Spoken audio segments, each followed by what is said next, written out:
kanina. Hindi, Lakas ng bakit busa. na, napakainit po na hapon ng Biyernes sa ating lahat.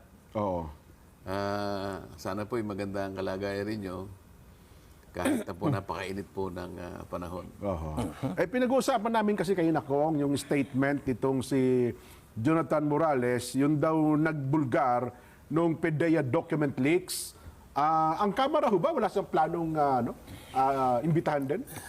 Wala kayo narinig. Pa kasi Senado mukhang pangatlo ata sa Lunes, maiimbitahan na naman daw nila. So ano bang dapat na gawin doon?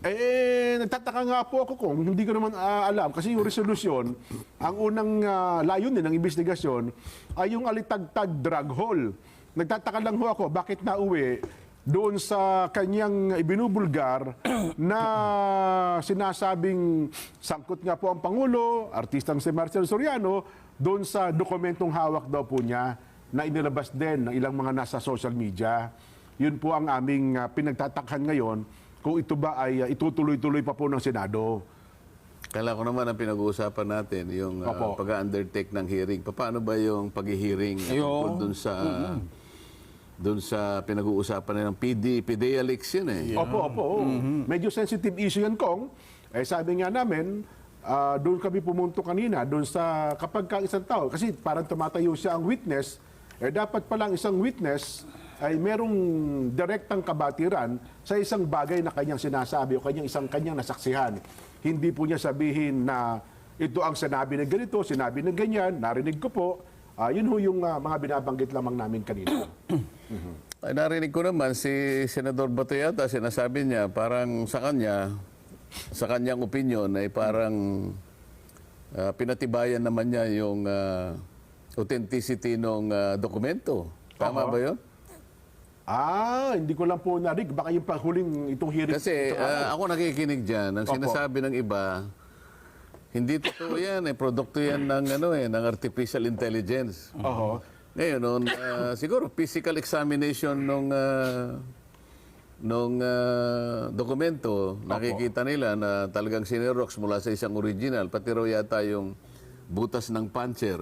Na kung saan ito pala ay naka-file na pero mukhang nung kinuha, isinerox, kaya pati yung butas nakuha, di ba? Yung butas na po. Maliwanag sabi nila, hindi naman magiging produkto ng ng artificial intelligence. Pati yung butas ng puncher. Talagang galing na sa isang original document. Okay. Kaya lang nananatiling Xerox yata yun, di ba? Opo. Pero alam mo, sa law on evidence, meron namang pagkakataon na yung isang secondary evidence. Kasi ang tawag na dyan, secondary evidence na lang eh. Okay, opo. Ngayon, paano mo may establish yan na maging isang ebidensya na pwedeng tanggapin? Yung maging katanggap-tanggap. Dapat yun ang issue eh. Oo. Bago sila magpatawag ng kung sino-sinong personalidad, i-determine muna nila sa magitan ng mga umiiral na patakaran kung paano may establish na yung dokumento na yon ay talagang pwedeng tanggapin bilang isang valid at isang mapagbabasihang ebidensya. Opo. Pagkatapos nun, tsaka na lang kayo magpatawag. O ito, valid na to, authenticated na to. Tsaka tayo magpatawag. Ano bang nilalaman itong dokumentong ito? Opo. Sa ngayon kasi, tama naman yung sinasabi ng iba na ito ay dapat nanggaling sa personal knowledge nung nag-ulat. Mukhang yung testigo ngayon na parang former officer ng PDEA ay gumawa lang ng ulat base sa informasyon na natanggap niya sa kanyang confidential informant. Yes, informant. Sa mga twin, ang nakakaalam lahat nun na merong personal knowledge ay yung confidential informant. Yes po. Sa mga twin, kailangan lumitaw yon. Kaya lang, sa nature kasi ng trabaho ng isang informant, talagang hindi siya dapat na ipinakikilala. Mawawalan, nakatago talaga po yun. Mawawalan ng kahalagahan ng kanyang trabaho. Mawawalan ng saysay ang kanyang pagkatao sapagkat hindi na siya confidential informant. At kahit kailan, wala nang maniniwala sa kanya. Sino mang gumamit sa kanya, wala. At siya isiniwalat, hindi na rin siya maniniwala doon sa nagsiwalat. Sapagkat ang usapan nila, ikaw naman kanya, di ba, confidential informant nga ako eh. Tumutulong nga ako sa inyo eh. Kaya lang, ang nangyari, hindi napatibayan sapagkat hindi yata natuloy yung operation. Opo, may pumigil daw. So yun ang issue, di ba? Yes, may pumigil daw. Kasi po kung sa yun issue, ay natuloy, Opo. napagtibay kahit na hindi na darating yung confidential informant. Opo, kasi talaga Halimbawa, nagkaroon ng kung operation. itinuloy yun, base kasi sa mga nakalap, okay na tayo. Opo. Mukhang may pinagsasaligan na tayo. Sige, ituloy ang operation. Oho. Kaso, ang sinasabi, may pumigil daw, hindi natuloy. Sa makatwid, talagang yung piece of document na yon ang pinaka-bone of contention. Okay, tama po. Ito ba ay paninimulan ng isang makahulugan at makabuluhang pagsisiyasat?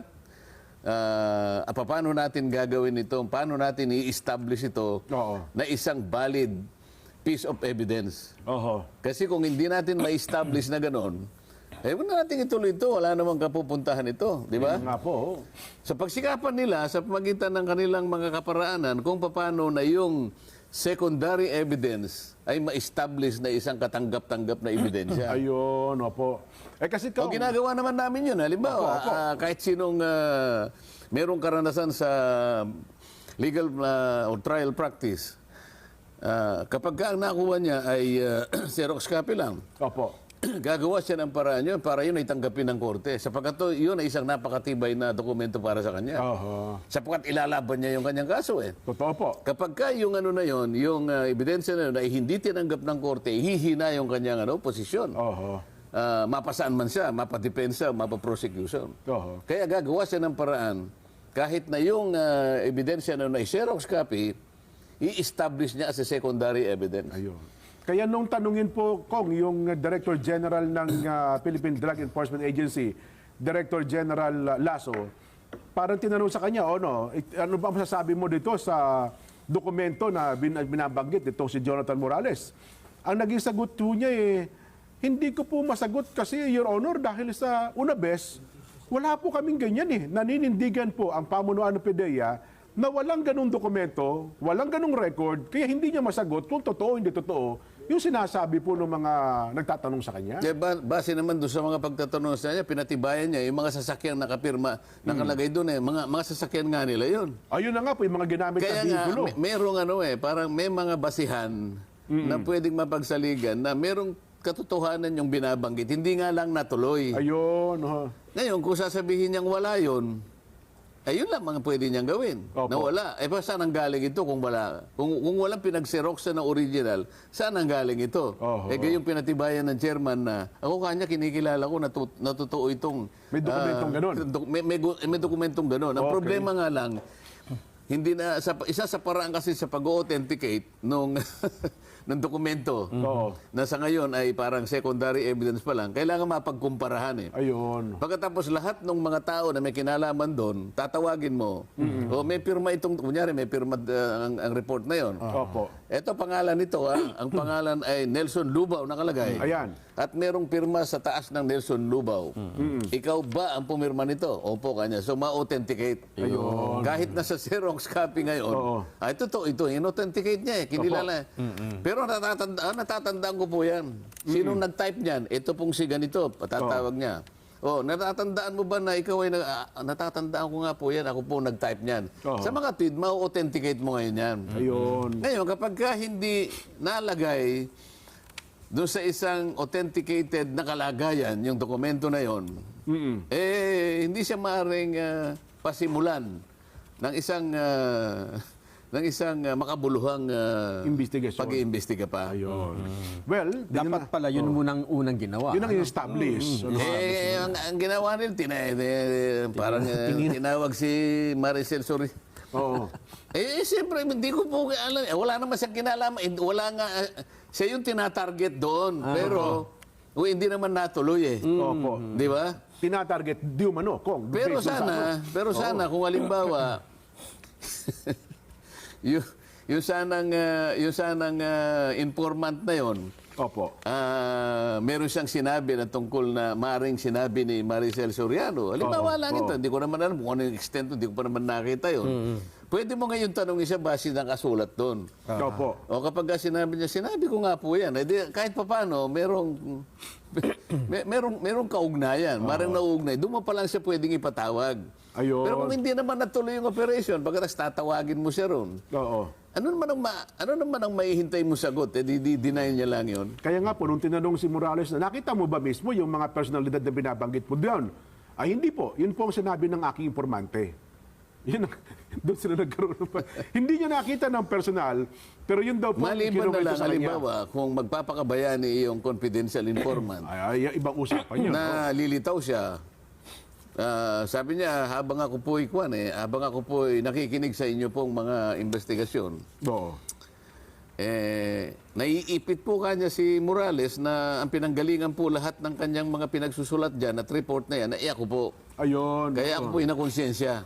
Nako. Oo. At napilitan po akong lumitaw ngayon. Bahala na po kanya. Mangyari nang mangyari.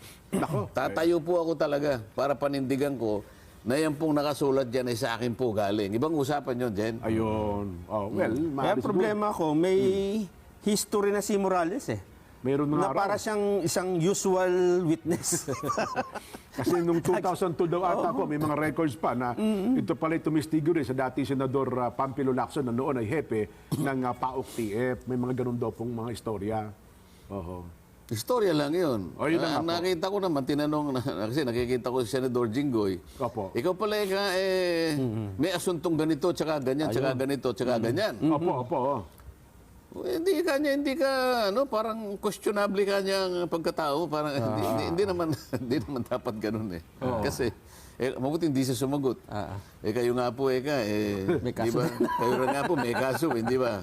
Di ibig sabihin, pareho po tayo ng kalagayan. Baka nga mas ano pa po kayo eh. Kasi ako po, nilalabang ko pa, pero kayo may tapos na po yata. Meron po yata kayo. Hindi ba? Opo. Mabuti nga, hindi ganun ang sinagot eh.